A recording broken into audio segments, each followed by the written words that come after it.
Hello everyone, today I'm going to teach you guys how to take good peaks in Fortnite. This is a step in the right direction if you want to go pro. So before I continue, please like and subscribe because it would be greatly appreciated, and enjoy the video. So first of all, some of you may be wondering, what is a right hand peak? A right hand peak is when you take a shot from the right side. In Fortnite, every skin carries a weapon on their right hand. Hence, right hand peaks are typically more effective than left hand peaks.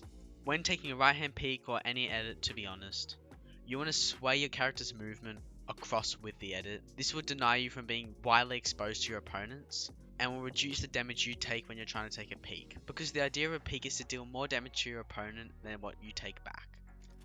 The next most important step when taking peeks is awareness. You want to know where your opponent is when you're taking the peeks, whether it's in the corner of the box, outside of the box, multiple boxes away, because you never want to get hit from an unexpected angle or just have no idea where your opponent is and waste time trying to take a stupid peek.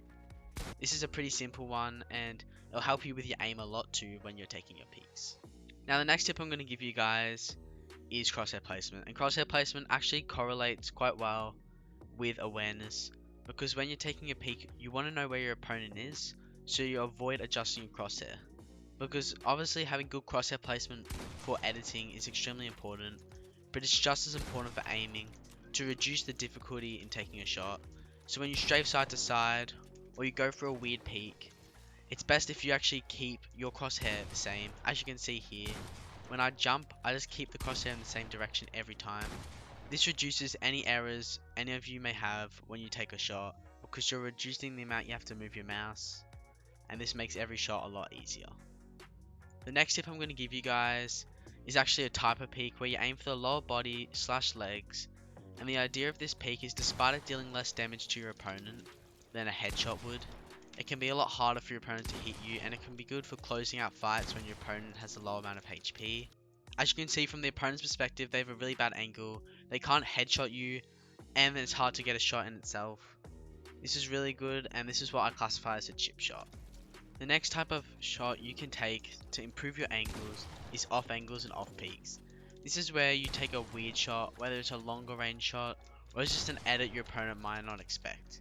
These don't always provide the best peaks, but if done correctly they can actually be very useful. So here I'll show you an example of what I mean.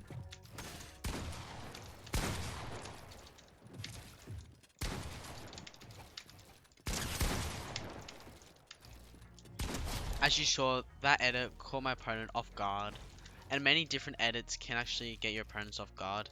Even if they're not the best edit on paper, they're just unexpected and your opponent may not know how to deal with that.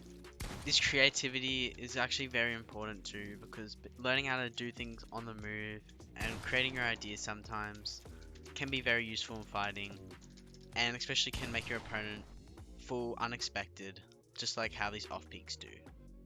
Now finally, I'm going to go through how you can practice and improve your peeks if you're not very good at it, and here are the basic ways to do so.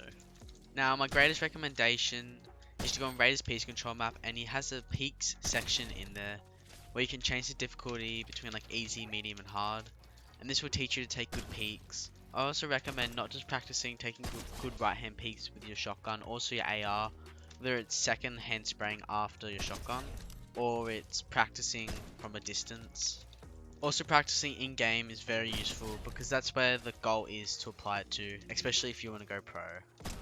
However, I do believe creative is a good start, especially if you're new and you're trying to learn how to take good peeks.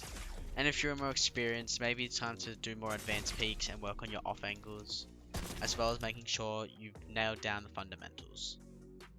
So I hope you guys enjoyed this video. If you haven't already, please like and subscribe, it would be greatly appreciated.